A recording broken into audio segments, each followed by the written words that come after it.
Hey everyone, Brad here for AndroidNerds.net, here with the new HTC Evo 4G LTE, now available today, starting today, in Sprint stores everywhere. It was supposed to be launched on May 18th, however with Apple, legal issues with Apple, that date got pushed back a little bit. So, nice big display here. I was going to do the unboxing of the device, however, the box has a booklet and a charger inside, so I figured there wasn't really much to unbox on the device itself. So we'll figure we'll just do a quick overview of the phone itself. Get the box out of here. So as you can tell, nice big bright display here, 4.7-inch display. Definitely do like the big size of it. Feels good in the hand. It's a little getting used to, even compared to the Evo itself, or even the iPhone itself. Definitely a giant device compared to the iPhone itself. Definitely do like the bigger screens on devices, especially when I'm watching videos or doing any type of picture editing or anything like that on the device. So, we'll go over the hardware aspects of everything. Side here, you have the USB port. Kind of hard to tell just because everything blends in with this device, so it's a little bit hard. With the port itself, but it's definitely there. Doesn't seem like a sturdy port on the Evo LTE. One downfall to HTC, they can't really make very good charging ports. The Evo had its fair share of port damages and issues with the port. It definitely got a lot better on the Evo 3D, so hopefully we won't see too many issues with the device itself. You have the menu keys on the bottom here. No actual menu key. You have the back button, you have the home button, and you also have the application management button. On the side here, you have the camera button, and you also have the volume rockers, or the up-down volume keys on the side. Up top, you definitely have the 3.5mm headphone jack, noise cancellation microphone, and the power button. If you look on the back, nice little look to it. I definitely do like the futuristic look that the phone has itself. This up here, kind of the plastic part up here, it's very glossy. However, it gets a lot of fingerprints and dust, but nothing a microfiber cloth can't take care of for you. Definitely recommend getting some kind of zag screen or some kind of screen protector to cover up the back so it doesn't get too fingerprint and stuff like that. Also, lo and behold, is the kickstand that is making its way back onto the Evo device. Wasn't available on the Evo Design or the Evo 3D, but is now available to you on the HTC Evo 4G LTE. Just like it was on the HTC Evo regular one. The nice thing about the new kickstand is it's not spring. It doesn't have a spring mechanism to it. So where this one just popped out like that, this one has a little bit more force to it, and it's a little bit more sturdy. It requires a little bit more force to push it down on the device. Nice thing about the kickstand is it can go either way. So it can go right this way, or you can flip it over and it still takes use of the kickstand, which is nice because the charge port being right here, you can actually plug your device in and charge it with it being kickstand mode. Makes for a nice desktop or nightstand mount or anything like that. You have the 1.2 megapixel camera on the front. You also have the audio port, or audio, the earpiece, I should say. Apologize. And the notification light that's up top, which is always one of my favorite things about Android. One downfall to the iPhone. So, nice big display here, nice and bright. Running Sense 4.0. Also, we're running Android Ice Cream Sandwich, which is very great operating system. Definitely do like it. Downfall to Sense 4.0, it doesn't have the carousel, the 3D carousel that we came to know on the Evo 3D and the Evo Design. So just like it was on the regular Evo itself, you have to slide back to certain home screens that you want. You can add more home screens available to on the device, and you can also can get rid of home screens that you don't need, which is definitely nice. So if I want to get rid of that, I can actually move it. And I can add another panel and design it the way I want it to be. Only lets you design or add 7 panels to it. So If you want to add more, you have to get some applications or widgets or stuff like that. Still has all the applications that you know and love from Google Play Store. As you can see, I've downloaded a couple: Skype, Google Voice, Voxer. Has all the Google apps preloaded already on it. So Google Wallet, Google Gmail, Google Talk, Maps, Google Plus, Shopper. Didn't have Google Voice preloaded on it, which don't know why, but who knows.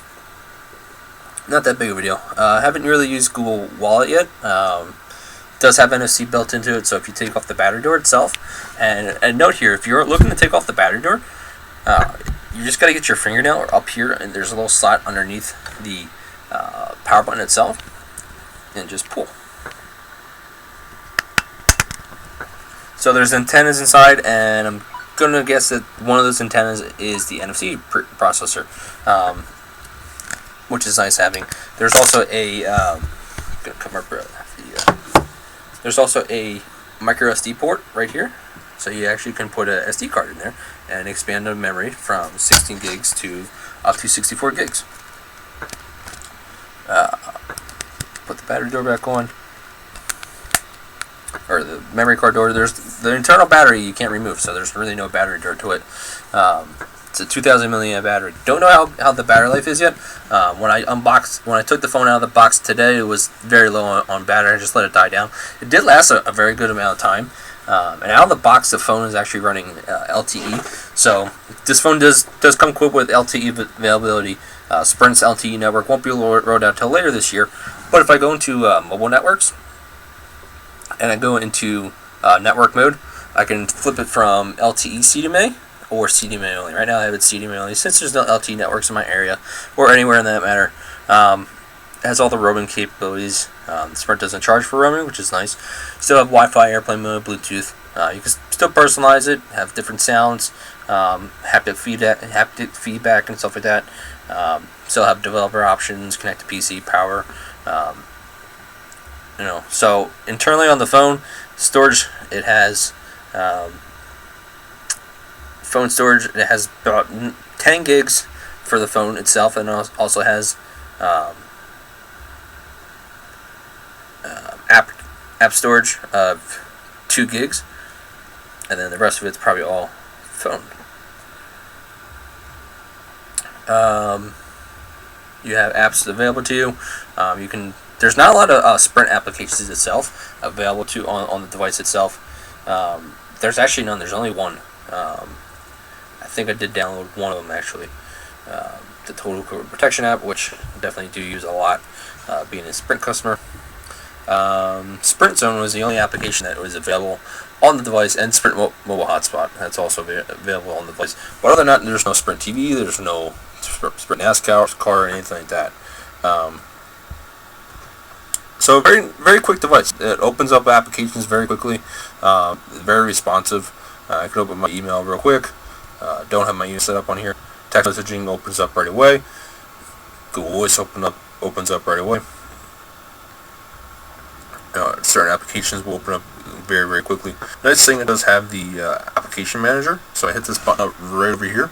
You can manage your applications and that multitasking capabilities. So if I want to close an application, all I have to do is hit a button again and slide the application up. Kind of has a everybody knows I'm a huge BlackBerry user there. Kind of has a BlackBerry Playbook feel to her, WebOS feel. Well, so nice display, very great device, very fast. Camera quality is very great. So the cool thing about the camera is that it can take multiple pictures at once. So if I hold down this camera button, the camera icon up here, it'll take pictures multiple times. Rapid fire. So I'll show you all the pictures I just took. It does give you an option to, if you want to delete pictures. I figured I would just leave that feature turned just for now. Also, you can do it if you're taking video. I'm taking a video and I want to take pictures at the same time. You can do that as well.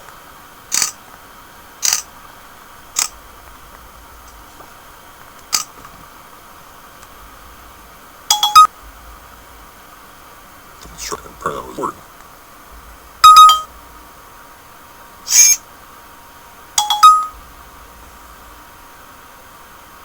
See pictures right now while I'm recording. Cool device. Still a lot to play with. Like I said, this is a quick overview of the device itself. The video review come down the road.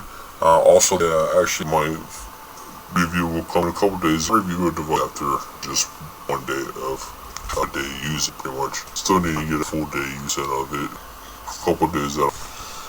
Put my work email and stuff like that. How the battery reacts to having more email accounts on here and phone calls and stuff like that. So there it is, folks. The HTC Evo 4G now available for $249. No reboots available to it.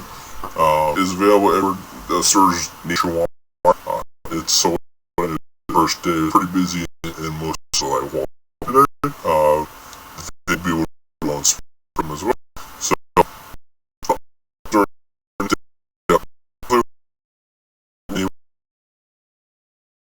is Android.